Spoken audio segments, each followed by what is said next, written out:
So hello, this is Robin Whitford from Hooking Outside the Lines. Thank you for coming back to YouTube and watching another episode of Rugspirations. My guest today, I'm so excited, is Hayley Perry. I always afraid I'm going to stumble on names, and yours is not a difficult name, and yet I still go and stumble. From Loop by Loop Studio in Rhode Island. So welcome, Hayley. Thank you so much for joining me today. This is exciting for me because I don't know a lot about you. So these answers are like, I have no idea of your history and all that kind of stuff. So I'm really excited. Would you like to share a little bit where you're joining us from today? Sure. Firstly, thanks so much for having me. Thanks for everybody that's tuning in. So I have a studio called Loop by Loop Studio, and it's in Rhode Island, a little town called Warren, and that's in East Bay, Rhode Island. And I live right in Massachusetts, so I'm like, Warren is right over the border in Rhode Island. We call ourselves unofficially Rhode Islanders because we spend a lot more time here than we ever go to Boston. Okay, I must admit, I was like, I know I should know where Rhode Island is because it is not that far from me. Like I'm just outside Ottawa.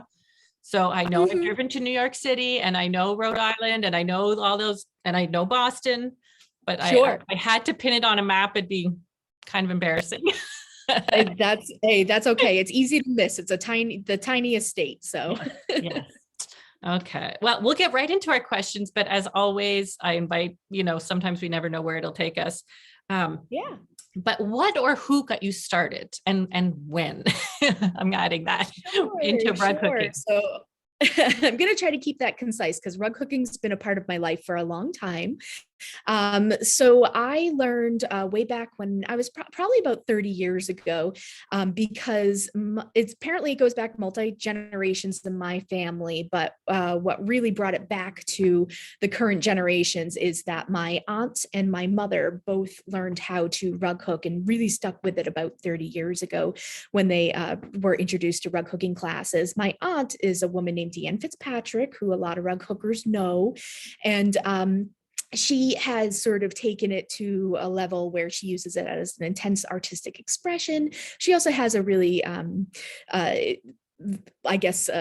successful business and social marketing and everything. You've probably seen her on YouTube. Oh, yes. And and my mom is Sharon Perry, and she's been selling rug hooking designs and kits for about the same time, but on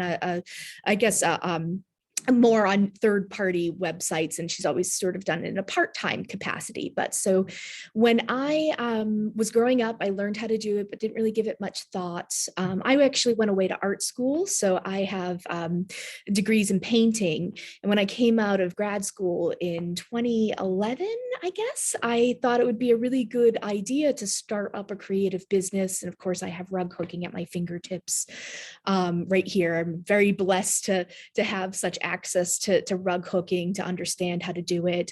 And from there, I just started hooking my own designs and started this business, like I said, called Loop by Loop Studio.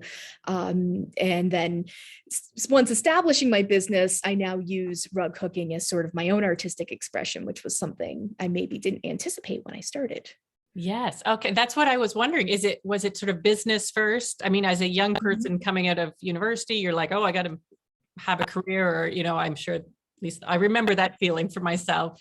So that's interesting that you're like, oh, I'm going to choose rug hooking. That is not something that I would have thought at that time in my life. So that was an option.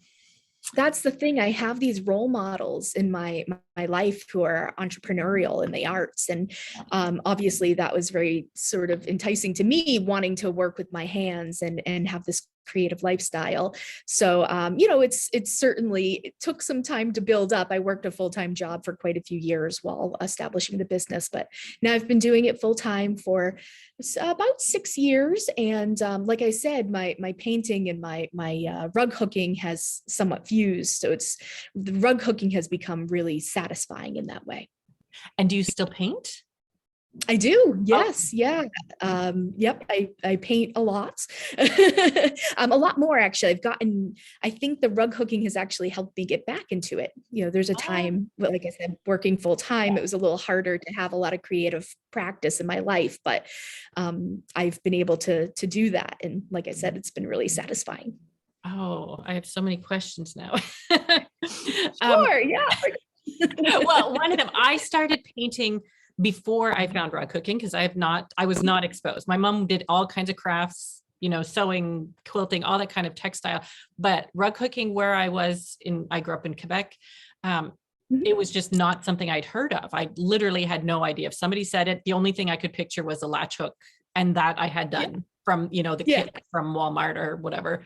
Um, but rug hooking, as I now know it, was not in my realm. And so Sure. Sure. I started painting as an adult again. Um, and then I saw on Instagram, who was my first teacher, she posted something that I was like, what is that? Trying to enlarge it on my phone and thinking, is it painting? And then I'm like, it's wool, like it's yarn. And it was a piece by Karen Miller. And I found out she lived close to me. So I was able to take a class, but it was like, all of a sudden I stopped painting pretty much completely because I didn't feel like I was very good at it. Like there was something missing. And so when I found hooking, it was like painting with yarn. And that to me was like magic.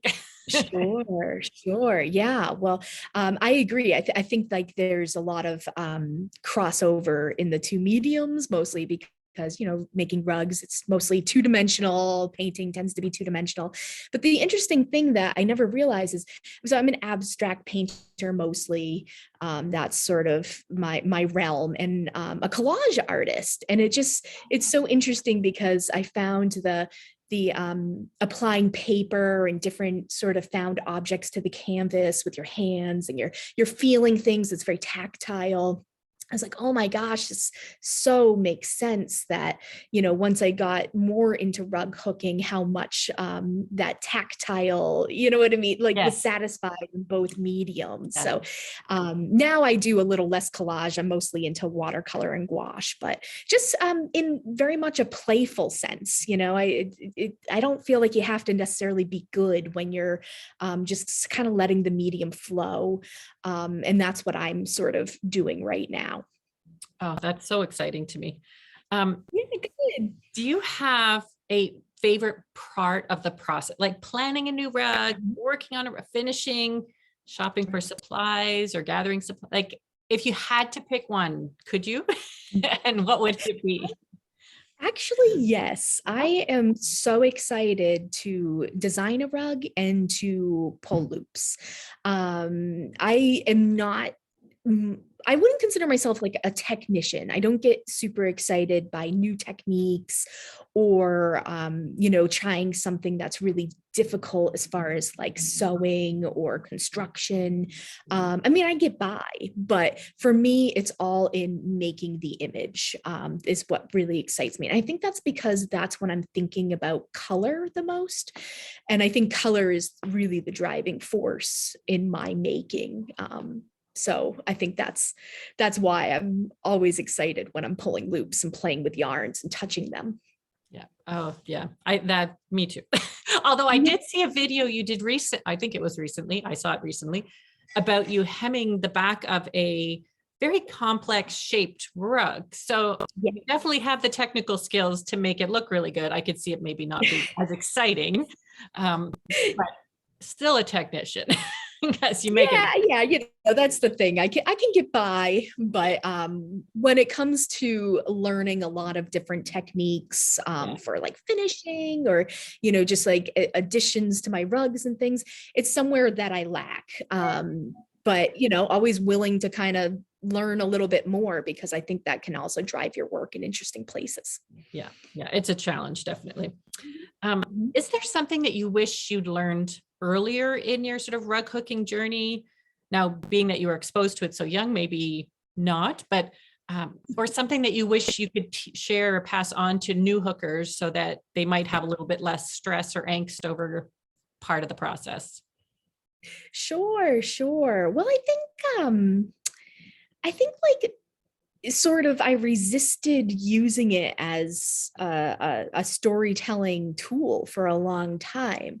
Maybe because I saw my sort of, I don't know, more fine art work a little more separate than my craft work. And I had that distinction for a long time. And really when I started using rug hooking in more of an expressive way, and I guess you could say when I combined sort of the two mediums, is when it flourished for me, and how much people responded to that. Not that you're always looking for a response, but people like were really into it. I thought people would be like, no, like give me the, cute things or whatever. But no, people actually are really interested to see sort of what you have to say. And I think knowing that maybe could have had me do that a little bit earlier. And what do you think it was that kept the sort of, and I'm maybe putting the wrong words together here, but your art and your craft separate? Like, could you explain that a little bit? I'm curious to know. Yeah, I think that it was just sort of looking at my craft work as sort of like a job in a way, Oh, and well, also the logical parts of building the business. There were goodness. certain things I had to do, like make a lot of the pieces behind me. It took a long time just kind of like build up my inventory of design. So there was like a practical part of it too. So maybe I wouldn't have been able to necessarily combine them sooner than I did, but yeah, I guess like if you're not somebody who's developing a business and you want to know where to go with your designs, just trust that people are going to be really jazzed to see what you have to say in fiber art. They really are. Yes. Yeah, I would agree. And you're right. You have a unique perspective for starting a business. And I totally can relate to that, because some things that I want to do, I'm thinking nobody's going to want to see this. And yet sometimes when I do it just for myself anyway, like you said, people are like, oh, show us more, or tell us more. And we're like, what? Mhm. So yeah. Absolutely. I know. I think people really, they want to see sort of what you're doing. It could be a complete failure. And I think Yeah. people are they just want to see, because it in some way it does inspire people to try stuff that's maybe a little outside the box, maybe within the box, but just try something. Yeah. Yeah, definitely. Um, do you have a favorite foundation fabric or material or tool or something that you're like, oh, if I didn't have this, hooking would not be so enjoyable? Yeah, well, I always use my humble Moshimer hook, size course. I've been using it since I was a little kid, and I have all the beautiful hooks that are out there. I even sell them in my shop, but I always go back to that little teeny hook with the little teeny hook head, and I use it for everything, hooking from a number 4 up to super bulky yarns. I find that anything bigger, I always get caught on the foundation. So it's just kind of what I've always used. And I always call it my little humble hook. And I tell people all the time that that's just what I prefer to hook with. Lately, I mentioned super bulky yarns. That's what I've been hooking with. Not super expensive yarns, but just things that are big and thick and plush and bright. Before that, or a lot of the work that's behind me are made with wool fabric strips closer to like a number 8 or something, but I'm loving working with these yarns lately. So maybe my favorite changes from time to time. Yes. Oh, absolutely. Yeah. Mhm. Mhm. I love Moshmer hooks too. I have a simple for 90% of what I do. That's what I like.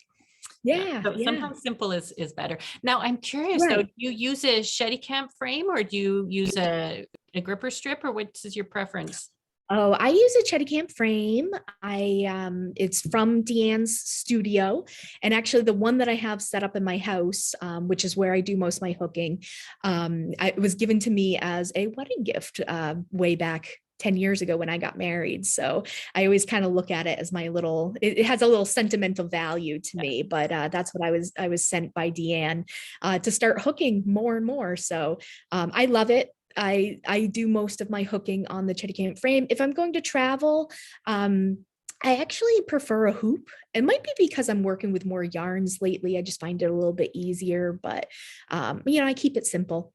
Yeah. Oh, excellent. I still haven't tried a shitty camp frame because I had a very small studio before. I moved this past summer, so I have more room. So it's kind of like I keep looking at them going, well, am I going to try? Sure, sure. Yeah. Well, I don't think you'd be disappointed. They're very No. lovely to work on. Yeah, I imagine. Um, can you describe, and this is always a hard or, to articulate what rug hooking does for you? Like, why do you keep doing it? If you didn't have your business, would you keep doing it? Maybe that's Oh, I another think at this question. point, definitely. I really do. I think it's become really a part of my identity. It's become a huge part of my art practice. And I think it's driven me forward, which again, it's I would have never said this 10 years ago when I started up rug hooking again. It really has informed my fine art work in ways I never really expected. Some of the rugs I made as I call them like my portfolio rugs. And Yep. basically those are the rugs that are more expressive. They're the first pieces I've ever really made that have like an illustrative narrative to them. Like that's something I've never explored in my painting work. And I've been painting for 25 years. So to me, I'm like, oh, this is like really important Yeah.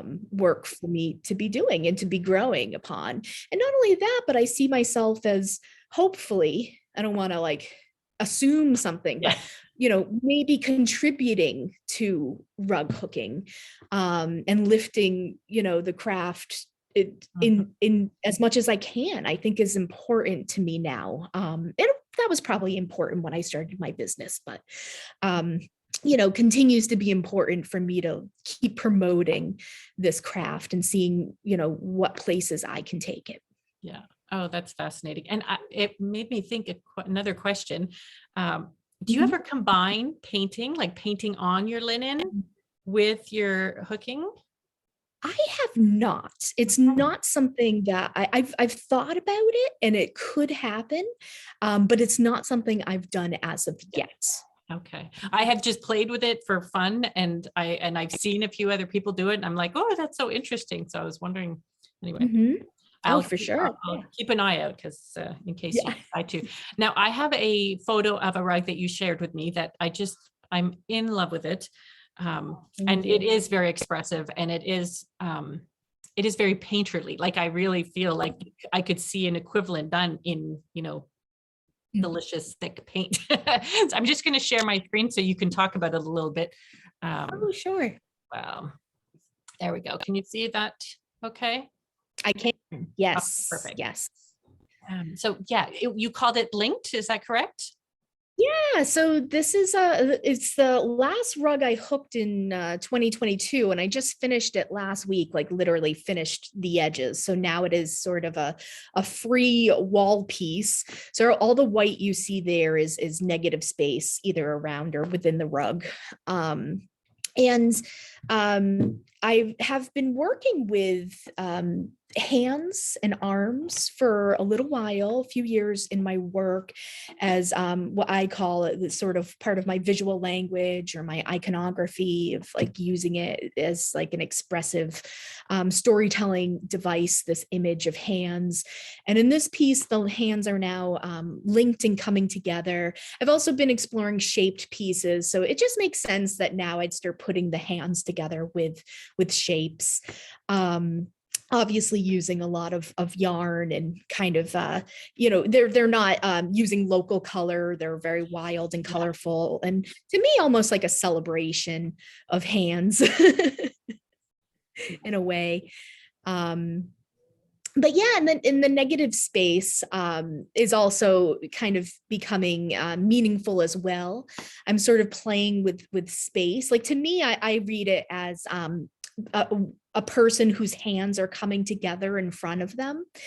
Obviously people don't have six hands, but in this abstract way, their hands are sort of like resting how you would comfortably in front of you. So in a way, I'm kind of playing with this space that's happening, almost like in an illusion of sculpture in a way. And I'm thinking a lot about sort of like craft objects versus sort of like fine art. I've been reading a lot of theory on craft and where it sits in kind of this hierarchy of art, with like fine art being at the top. And I think I'm putting negative space into my rugs, or I guess you could say taking away parts of my rugs. I'm removing the rugness of them. You can no longer use this as a rug. But at the same time, I'm making it more object-like because it's not a painting. So I kind of like this play of, is it an object, but you can't use it, this sort of like ideas about craft that I'm having right now. Oh, fascinating. And in terms of color, like I love, love, love color. So I love this. How do you plan this? Like, are you with your color pencils or paint beforehand, or is it sort of as you go, you sort of feel your way through? I'm curious. Mm-hmm. This was as I went. Knowing that I wanted certain values in certain places, lights and darks. I knew, again, kind of like alluding to sort of this optical illusion of like where these hands sort of like sit in space, how I wanted them to what tone I wanted, what area. But as far as the color, I really am just working very intuitively. I use a lot of complementary colors in my my work. So you see a lot of yellow, teal, yellow, blue combinations, close complements, orange, blue type color combinations. But really just thinking, just kind of pulling and trying and then unhooking and then unhooking. But also working very intuitively. Wow. And how big is this piece? That's one thing with the internet. It's hard to know size wise. What are we looking at in terms of space? This is about 18 by 24 inches. Okay. Yeah. And obviously it's shaped. So approximately is fine. Yeah. I was sort of curious, like it could be, it could be small or it could be really big, and I could be, yeah. The one thing that it's almost life size, if you were looking at, a lot of times I use my own hand as a template. Yeah. So it's almost, it's a little smaller than life. Yeah. Oh, it is just gorgeous. Beautiful. Thank you. And do you have a special place for this, or are you building a show? Like I can picture this in a gallery. So I'm wondering what's happening with this kind of a piece. Sure. Yeah. So I mentioned my portfolio. I am building towards, I'm hoping, some sort of exhibit at some time, but this is going to a show this week in Worcester, Mass. So it's a show called Interconnected, and it's a fiber show at the Worcester University Art Gallery. So they had a call for work, and I'm putting in 3 pieces, with this being one of them. So we'll be hanging on a gallery wall next week. Oh, perfect. I could see it. That must be why. Thank you. I will stop on that. There we go. Wow. That is, it's just gorgeous. I love it. Thank you. And it's so different from, like you said, the things that are hanging behind you, which are beautiful too, just different. Yeah, no, exactly. And I talk about this often. I feel like I work in series. Like I'm maybe, instead of having the kind of differentiation that I was saying I always had between my painting and my craft work and this, that, whatever, I was always so sort of separated. I do sort of separate what I call like my more decorative work. I categorize things, but I think I'm a little looser with that now, and maybe a healthier way to just help everything flourish. Yeah. And do you do a lot of that, like that style behind you now, or is time sort of, obviously limited, but? Yeah, I do. I'm always trying to create new designs. I have, I sell a lot of kits. I think I cater to beginners a lot because I work in the primitive style. So I'm always sort of retiring some old kits and making new ones. And I do like making that work, especially things like seasonal work. It just makes me happy to make something that, is nice and I can make into a pillow or something like that, or gift to somebody. Oh, well, thank you so much, Hayley. And I imagine then you teach classes. We haven't really talked about that, but do you teach in your I studio as do. well? Yeah, so I just moved to a larger studio space in the building that I'm in. So I now have a teaching space. So I'm definitely going to be teaching here in my space coming up in 2023. I'm also teaching at the Bristol Art Museum, which is a local art museum that's very close to Warren here in Rhode Island. So I teach there and I do a little online teaching as well. But I do sort of prefer in person. So I'm glad that we're getting back to that, Yeah. being able to do that. Yeah, yeah. I won't give up the online, but there is always something special when you get to sit next to a person and touch, each other's stuff and really connect over that process as well. For sure. Yeah, there's a place for both. Well, thank you so much. Loop by Loop Studio is the name of the studio and your website title. And I assume you can look you up on Instagram, Loop by Loop. And I'll post all that stuff below this YouTube video as well. So thank you for watching. And thank you, Hayley, for joining me today. Thank you very much. I appreciate it.